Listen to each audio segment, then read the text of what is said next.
Good morning, and thank you for joining us. Today we're going to be in Hebrews chapter 11, verses 17 through 28.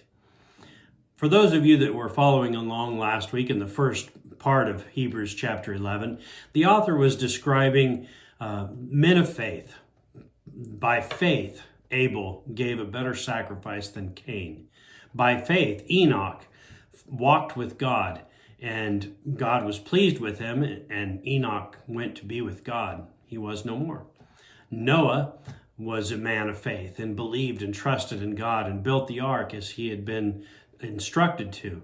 Abraham was told to leave the land where he had grown up and all of his family and go into an unknown land that he had never been to before. He was also promised that he would have descendants so numerous that they would be like the sand of the seashore. And all of these men were given as examples as people who were willing to do what God asked them to do, even though they were not doing it because they saw it, but rather they believed. They had faith in what was unseen. As a matter of fact, in chapter 11, it says, "Now faith is being sure of what we hope for and certain of what we do not see. This is what the ancients were commended for." But what happens when you believe, you have faith, but then something happens that maybe you weren't expecting, maybe something that you didn't plan for? For instance, let's say that you had a bill that you could not pay. It was due and you had no way of paying that bill. Let's say that that bill was $750 and you didn't know what you were going to do, how you were going to pay that. So you prayed to God and asked him, "God, if there's any way, please give me the ability to pay this bill, however you see fit." And that same day you go home and you check your mailbox, and there is a check for $750 that you did not anticipate and didn't even expect it, but there it is. Would you consider that to be an answer from God? Would that build your faith and make you feel stronger because he did what he had promised he would do, that he would take care of you? And in praying for that, you felt that he had given you that answer. But then, on your way home, you get a phone call from someone, and they say to you, "I really need your help. I have to have this money today. And I just felt the Spirit leading me to call you and ask you for this help. I need $750. Can you help me? I have to have it today." What would your response be? Would it be, "Oh no, I'm sorry, I've already committed to doing this. This is something I have to do"? Or would you say, "Okay, I trust you, God. I can't deny that there's something going on here. I just have to put my faith and trust in you"? Which would you choose? Well, the men of faith not only were tested, but even after they had followed God, sometimes he would give them maybe even a harder test. I want to give you an example. Let's look at Hebrews chapter 11 and verse 17. Now remember, Abraham had been expecting a child, one that would carry on his inheritance, the promise that God had given him, that they would inhabit this land and that they would be so numerous as to be more than the sand of the seashores. So he's looking forward to this, but he's pushing 100 years old and he still hasn't had this come true. But now he does. To him is born a son, Isaac. And Abraham is thrilled. His wife is well beyond the years of bearing children, and he is well beyond the years of being able to raise children. But here that it is. God has given him the promise. One last chance.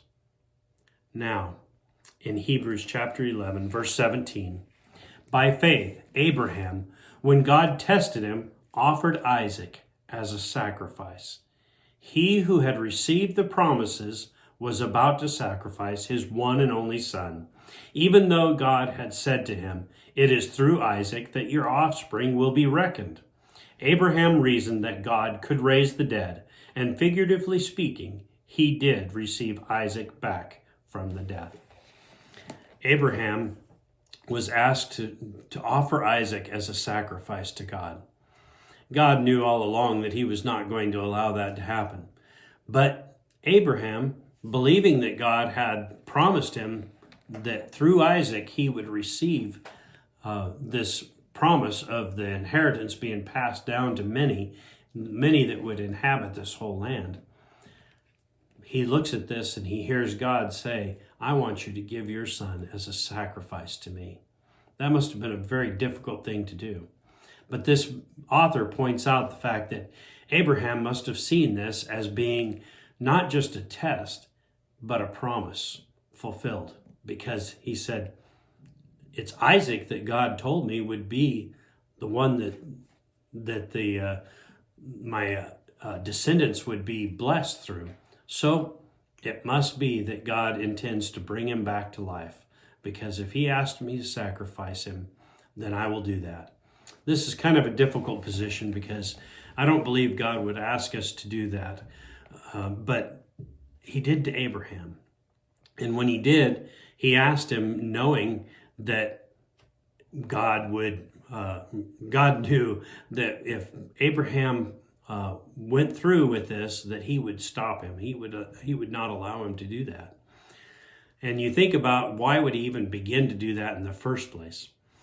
Well, in the day that Abraham lived, the other nations around there would have accepted that.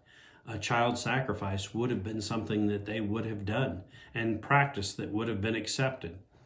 So Abraham, knowing that, may have thought, well, I don't understand this, but God asked me to do it. I'm going to do it. But the real test is God has finally given him the one thing that he has promised to do. And he has promised that he is going to bless this nation, Abraham's descendants, through Isaac. So he knows that this is going to happen. In our illustration to start with, that God blesses us, but sometimes things don't always work out the way we expect them to. And we have to reevaluate that promise and realize that there is something else that God had in mind. Today, as we read through this, I want you to keep this in mind because over and over again, he shows us how his promise is not necessarily what they were expecting. So let's go on, starting with verse 20. By faith, Isaac blessed Jacob and Esau in regard to their future. Now, if you remember, Jacob and Esau were twins. The first one born is the one that would normally receive the inheritance. But God told Isaac that the younger would be served by the older. In other words, he told him ahead of time that he was going to have Jacob be the one who was going to be the chosen one, the one that would receive the inheritance. Isaac did not want that to happen. Isaac wanted Esau, the older, the stronger, the one that was the wild one. He wanted him to be the one that would receive the blessing, as was normal. But God had another plan in mind. And so God blessed Jacob. And in the end, Isaac did give the inheritance to Jacob, even though it had come about in a different way than he had wanted it to. But by faith, he did that, even though it wasn't what he wanted, even though that wasn't what he had planned. He did what God had brought about. Verse 21, by faith, Jacob, when he was dying, blessed each of Joseph's sons and worshiped as he leaned on the top of his staff. If you remember, Jacob is now moved to Egypt because of the famine in the land where he was living. He goes to Egypt. Joseph is there. He has blessed his brothers and his family by allowing them to come in, and he feeds and takes care of them. But now he's getting old and he's about to die. And so Jacob gives a blessing to Joseph's sons, Manasseh and Ephraim, and he blesses them. But if you remember the story, he reached out and put his hands on top of the head of each of them. And Joseph says, no, you've got them wrong. The right hand is supposed to be the one that you're blessing. The left hand would be the second child. And he says, no, I've not got it wrong. This is what I want to do. This is the way I want to do it. And Joseph tried to change that, but Jacob blessed him the way he wanted. Again, not the way Joseph was wanting it, but the way God had planned it. And so he did as he had planned. And then again, in verse 22, by faith, Joseph, when his end was near, spoke about the exodus of the Israelites from Egypt and gave instructions about his bones. I don't think that when Joseph moved to Egypt or was taken as captive to Egypt, or even with his family moving there, that his desire was to stay there. He knew that the promise was for the promised land that God had promised Abraham many years before. He knew that that was the eventual goal. And Joseph, making preparation, said, when I die, I want you to take my bones with you. And when you leave Egypt, take me with you back to the promised land and bury me there. Joseph knew that even though that wasn't his plan to live there and die there, that he desired to be back in that land where God had made that promise to them. And he was prepared, even though he didn't understand it all, to follow through with that. And then again in verse 23, by faith, Moses' parents hid him for 3 months after he was born, because they saw that he was no ordinary child, and they were not afraid of the king's edicts. During this time, the king of Egypt was wanting to keep the Hebrew nation from growing. The Jews were multiplying and growing so fast that he wanted to stall that, to keep it from happening. So what he did was he sent out an edict that all male Jewish children would be killed at birth. Of course, the midwives didn't do that. And when he figured out that that wasn't happening as he had told, he challenged him. And the midwife said, I'm sorry, but they're giving birth so fast that we can't even be there when they're born. And so he changed the edict, and he told his servants to go out and kill the Jewish boys that were born. And so for that day on, they were doing that. But when Moses was born, his parents hid him for 3 months and did not allow him to be turned over to the Pharaoh's, the king's men. But what happens? In verse 24, by faith, Moses, when he had grown up, refused to be known as the son of Pharaoh's daughter. He chose to be mistreated along with the people of God, rather than to enjoy the pleasures of sin for a short time. He regarded disgrace for the sake of Christ as of greater value than the treasure of Egypt, because he was looking ahead to his reward. By faith, he left Egypt, not fearing the king's anger. He persevered because he saw him who is invisible. By faith, he kept the Passover and the sprinkling of the blood, so that the destroyer of the firstborn would not touch the firstborn of Israel. Moses did not allow his desire to stay alive overwhelm the promise that God had given. Moses did not allow the fear, the torture, the different things that he had to face, did not allow that to keep him from doing what God had called him to do. And especially when he was called to lead his people out of Egypt, he did not see the treasures of Egypt as being greater than what God was promising, even though the promised land was a long ways off. And chances are he would never see it, and he didn't. He only saw it from a distance. But all of these things point to the same thing, that God had a plan. And even when these men felt like that, okay, here it is, this is the promise, then sometimes it didn't work out exactly like they planned it. But God was still faithful, even in those times. The same thing is true with Christianity, with Christ. There was a promise. God made his people a promise that there would be a Savior, one that would come and deliver them. And in that deliverer would be their salvation. What they expected was that there would be a strong man like a Samson or a David who would come and save their nation. But it wasn't like that. Instead, it was his son, Jesus Christ, who came, submitted to the cross, dying and taking the sins of the people to that cross with him, allowing us to be able to enjoy the benefits of the righteousness of God, even though we were unable to do so. You see, his plan was far superior to what the Jews thought was going to happen. God's plan was much better than what was given to Moses as the Old Covenant. But when you looked at that, when the people of the Jewish nation, the Israelites, when they looked at that, they did not want to accept Jesus because that wasn't what they had thought of. That's not the way they had planned it. And quite frankly, they did not accept it.